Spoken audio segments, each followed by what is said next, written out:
하나님께서 기쁘게 받으신 줄 믿습니다. 네.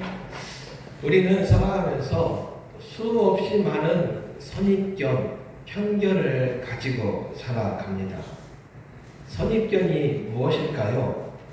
어떤 사람이나 사물, 현상에 대해 직접 경험해 보거나 제대로 알기도 전에 자신이 기존에 가지고 있던 생각이나 지식만으로 미리 단정 지어 버리는 마음의 태도가 바로 선입견, 편견입니다.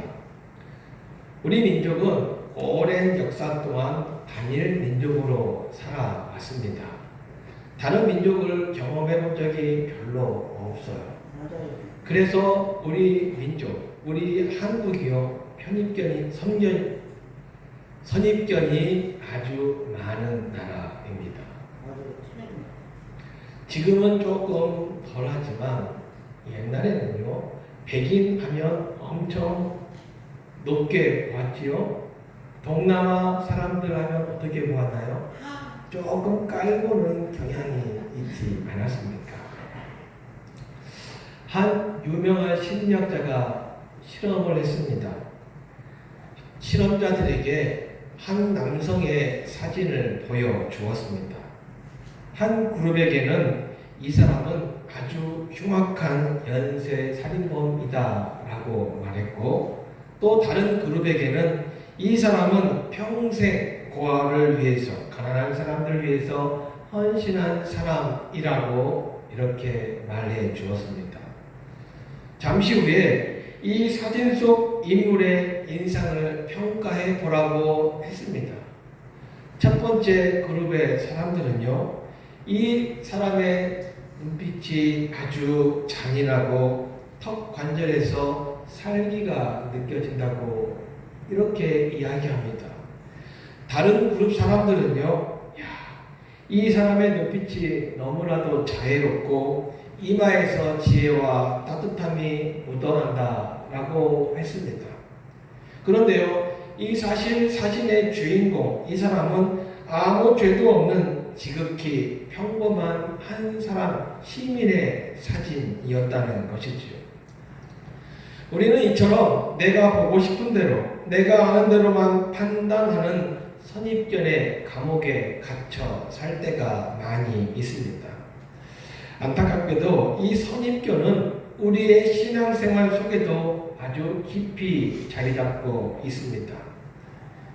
저 사람은 죽었다 깨어나도 안 돼. 저 사람은 예수님이 다시 오셔도 안 변할 사람이야.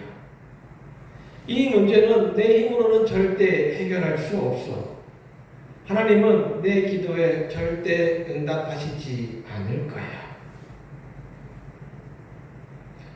오늘 본문은 우리에게도 아주 잘 알려져 있는 미문 앞에 앉아있는 안전뱅이 이야기입니다. 주일학교 때부터 수없이 들어왔던 이야기이지요. 하지만 오늘 이 시간 우리가 가진 익숙함, 편견을 조금 내려놓고 다시 하나님 말씀 앞에 설 수 있기를 주님으로 축복합니다. 오늘 본문 속의 인물들이 어떻게 자신들의 선입견을 깨뜨렸고 하나님께서 그 자리에 어떤 기적을 행하셨는지 함께 나누어보며 은혜 나누고자 합니다. 오늘 1절과 2절 말씀을 보면 예루살렘 성전 미문이라는 문 앞에 날 때부터 걷지 못한 한 사람이 앉아 있었습니다. 제9시 기도 시간에 베드로와 요한이 성전에 올라갈 때 날 때부터 못 걷게 된 이를 사람들이 외워오니 이는 성전에 들어가는 사람들에게 구걸하기 위하여 날마다 미문이라는 성전 앞에 성전문에 두는 자라. 태어날 때부터 단 한 번도 걸어본 적이 없는 사람입니다. 그래도 사람들은 그를 불쌍히 여겨서 매일같이 그를 메어다가 미문 앞에 앉혀 놓았습니다. 여기서 말하는 미문, 이름 그대로 황금과 청동으로 장식된 아주 아름답고 화려한 문이었습니다. 거룩하고 아름다운 성전 문 앞에 가장 비참하고 초라한 인생이 앉아 있는 대조를 임무를 이루고 있지요. 이 안진뱅이, 이 사람에게 있어서 성전이라는 것은 어떤 곳이었을까요? 그 사람에게 이 미문학 성전, 하나님의 임재를 경험하는 곳이었을까요? 하나님 앞에 예배하는 곳이었을까요? 이 사람에게 단지 성전은 구걸하기 좋은 명당 자리였을 뿐입니다. 경건한 유대인들은 하루에 3번 성전에 기도하러 올라갔습니다. 오늘 본문을 보면 제9시라고 했습니다. 오늘날 우리의 시간으로 따지면 오후 3시이지요. 이 3시는 사람들의 마음이 가장 경건해지고 구제와 자비를 베풀 준비가 되어 있는 시간이라고 합니다. 미문 앞에 앉은 뱅이는 그 시간에 지나가는 사람들을 향해 손을 벌렸던 것이지요. 3절과 4절 말씀을 보면 그가 베드로와 요한이 성전에 들어가려 함을 보고 구걸하거늘 베드로가 요한과 더불어 주목하여 이르되 우리를 보라 하니, 베드로와 요한이 그를 주목하여 우리를 보라 라고 말씀하고 있습니다. 그랬더니 5절에 그 사람의 반응이 나옵니다. 그가 그들에게서 무엇을 얻을까 하여 바라보거늘. 여기서 이 안진뱅이가 가진 치명적인 선입견이 드러납니다. 베드로와 요한을 바라보면서 이 사람이 나를 바라보라고 했으니까 돈을 좀 많이 주지 않을까? 은전 한 잎을 줄까? 금전 한 잎을 줄까? 이 안진뱅이가 기대한 것은 무엇입니까? 돈만을 구했습니다. 그의 인생의 목적은 어떻게 하면 내가 거룩하게 살까가 아니었습니다. 어떻게 하면 내가 많이 구걸해서 오늘을 굶지 않고 살 수 있을까? 그의 선입견은 이것이었습니다. 내 인생의 문제는 돈 몇 푼이면 해결된다 였습니다.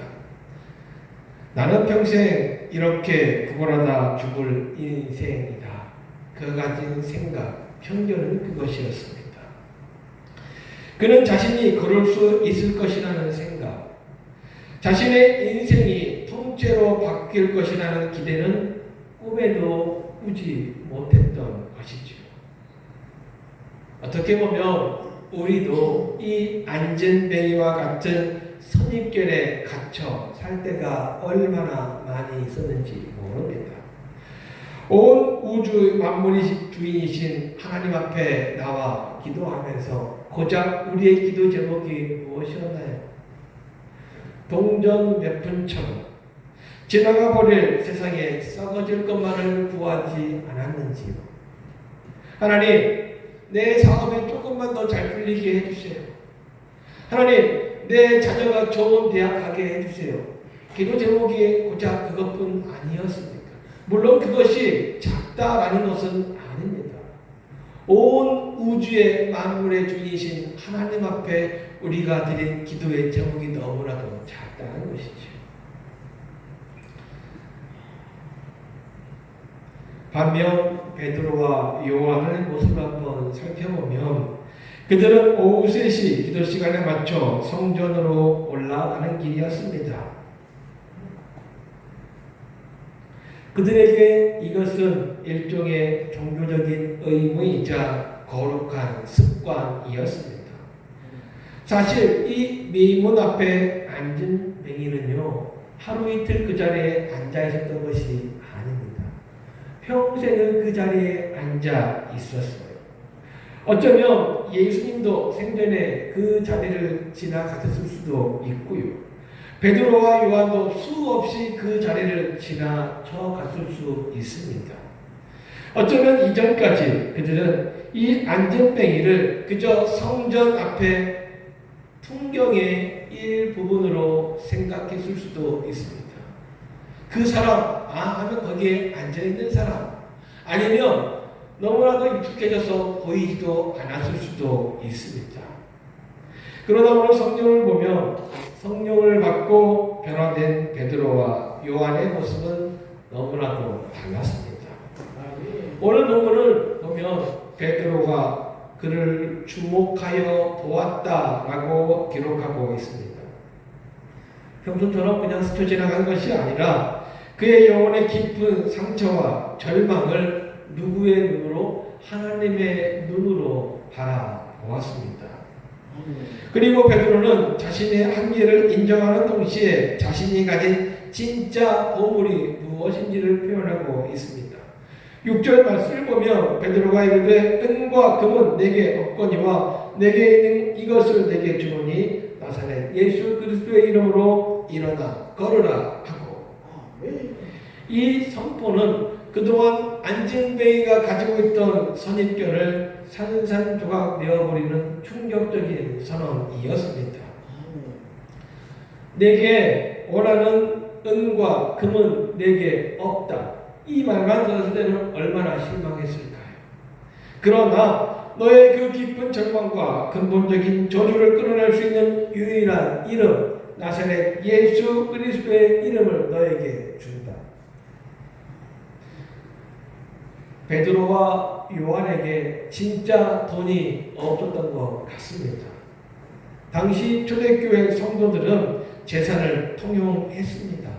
그러나 베드로와 요한의 개인 주머니에는 미문 앞에 거지에게 줄 돈이 없었던 것 같습니다. 그러나 그들에게는 은과 금보다 비교할 수 없이 귀한 최고의 보물 예수 그리스도의 이름이 있었다는 것이 중요합니다. 오늘날 우리들의 교회의 모습은 어떠합니까? 오늘날 성도들의 모습은 어떠합니까? 세상 사람들과 똑같이 은과 금이 없다고 낙심하고 은과 금을 더 가지지 못해서 불행하다고 원망하다고 느끼고 있지는 않는지요. 세상은요, 교회를 향하여 은과 금을 요구하지는 않습니다. 세상은 교회는 이미 세상보다 더 많은 은과 금을 가지고 있습니다.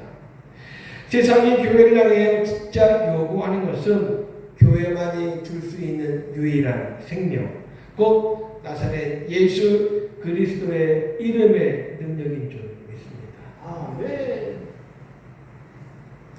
내게 은과 금이 없을지라도 내 안에 살아계신 예수 그리스도가 있다면 우리는 세상에서 가장 부유한 사람인 줄 믿습니다. 아멘. 세상을 치유할 수 있는 하나님의 분사라는 사실을 믿으시기를 주님의 이름으로 축복합니다. 아멘.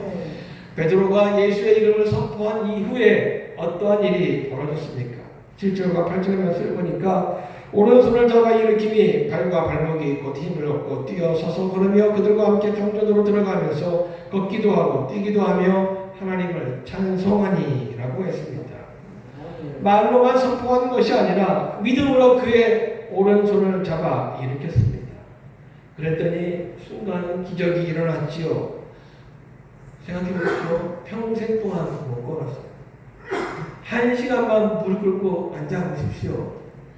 바로 일어설 수 있어요? 다리가 저리지요. 다리에 쥐나서요. 뭔가를 붙잡지 않고는 절대 일어설 수 없습니다. 평생을 걸어본 적이 없어요. 평생 자기 다리에 자기 몸뚱아리를 지탱해 본 적이 없습니다. 그런데요, 그 발목에 힘이 들어가기 시작했습니다. 뼈가 맞춰지고 근육이 생겨났습니다. 그리고 걷기 시작합니다. 걷는 것이 아니라 이제는 기뻐 뛰고 있습니다. 그리고 그 발로 어디로 가요? 성전 안으로 들어갑니다.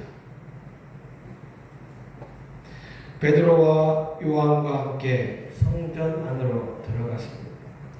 이 구절은요, 엄청난 의미를 담고 있습니다. 구약 율법에 따르면요, 신체에 장애가 있는 사람은 성전 안으로 들어갈 수가 없어요. 그는 평생 미문 앞에까지만 와 있었습니다. 단 한 번도 하나님의 인자가 있는 성전 뜰 안으로 들어가 본 적이 없습니다. 영적인 소외자였지요. 그러나 예수 그리스도의 이름이 그에게 임했을 때 육신의 질병만 고쳐받은 것이 아니라 성전 안으로 당당히 걸어가는 예배 회복이 있었습니다. 구원의 기적이 일어났던 것이지요. 이제는요, 미문 앞에서 구걸하는 사람이 아니라 하나님을 찬송하는 사람이 되었다는 것이지요. 여기서 우리는 주변 사람들의 선입견도 보게 되지요. 9절과 10절 말씀을 보면 모든 백성이 그 걷는 것과 하나님을 찬송함을 보고 그가 본래 성전 미문에 앉아 구걸하던 사람인 줄 알고 그에게 일어난 일로 인하여 심하게 놀라게 여기며 놀라니라.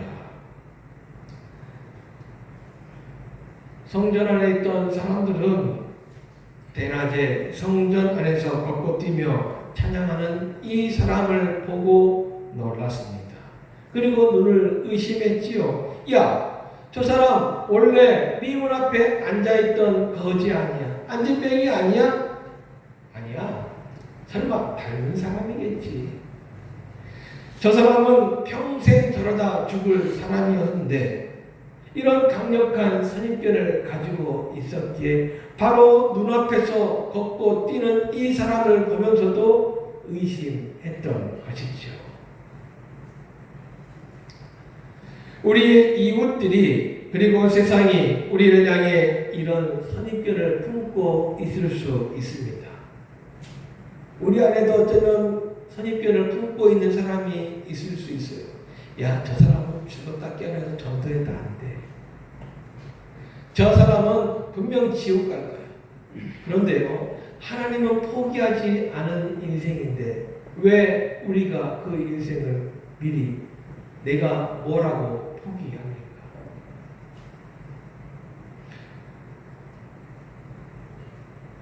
우리가 예수 그리스도의 이름을 붙잡고 대반전의 삶을 살아갈 때 세상의 모든 선입견이 무너질 줄 믿습니다.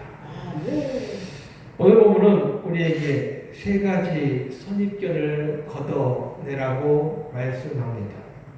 첫 번째로 나 자신에 대한 선입견을 걷어내야 합니다. 나는 여기까지야. 아무리 용서받아도 나는 안 돼. 내 형편에 내가 뭐라고 하나님의 일을 하겠어. 패배주의와 한계 선입견을 벗어나서 나사렛 예수 그리스도의 이름으로 그 모든 편견을 깰 수 있는 우리 모두가 되시기를 주님의 이름으로 축복합니다. 또 하나는 타인에 대한 편견, 선입견을 걷어내야 합니다. 내 남편, 내 아내, 내 자녀 혹은 낙심한 이웃을 향해 저 사람은 안 돼 라는 명령을 짓지 마십시오. 베드로가 안전뱅이를 하나님의 시선으로 주목했을 때 기적이 일어났음을 기억하십시오. 우리도 우리 주변에 있는 영혼들을 편견 없이 바라보고 그들에게 은과 금이 아니라 예수 그리스도의 복음을 전할 수 있는 우리가 되어야 합니다. 마지막으로 하나님에 대한 편견을 깨버려야 합니다. 하나님을 내 작은 이성과 경험이라는 상자 속에 가두지 마십시오. 하나님을 내가 알고 있는 알라딘의 요술램프처럼 생각하지 말아야 합니다. 하나님을 도깨비 방망이로 생각해서는 안 된다는 것이죠. 하나님은 우리가 구하는 동전 몇 푼보다 훨씬 더 크고 놀라운 인생의 구원과 도약을 준비하고 계시는 줄 믿습니다. 이번 한 주간 삶의 자리로 나아갈 때 낙심과 절망의 미문 앞에 앉아 세상의 은과 금만을 요구했던 옛 모습을 다 과감하게 버리십시오. 그리고 내 안에 있는 가장 귀한 보물 예수 그리스도의 이름, 예수 그리스도의 권세를 가지고 당당히 일어설 수 있기를 주님의 이름으로 축복합니다. 탄식하던 소리가 변하여 하나님을 향한 뜨거운 찬송이 될 줄 믿습니다. 하나님이 나와 함께 하시는 그 은혜를 내가 경험하고 받은 은혜를 세상을 향하여 흘려보낼 수 있는 축복의 통로로 사용되기를 주님으로 축복합니다. 기도합니다. 참 좋으신 아버지 하나님, 평생 미문 앞에 구걸하던 그 모습이 바로 나의 모습이었음을 고백합니다. 내 생각과 한계라는 선입견에 갇혀 하나님의 크신 능력을 바라보지 못하고 세상의 동전 몇 푼만을 구하며 살았던 연약함을 용서하여 주십시오. 이제 내 안에 계신 나사렛 예수 그리스도의 이름을 의지하여 모든 영적 무기력과 선입견을 깨뜨리고 일어나게 하여 주옵소서. 낙심한 이웃들의 손을 잡아 일으키는 통로가 되게 하시고 우리의 삶을 통해 오직 하나님의 영광과 찬송만이 가득하게 하여 주옵소서. 예수님의 이름으로 감사하며 기도하옵나이다. 아멘. 다 같이 자리에 일어나셔서 주님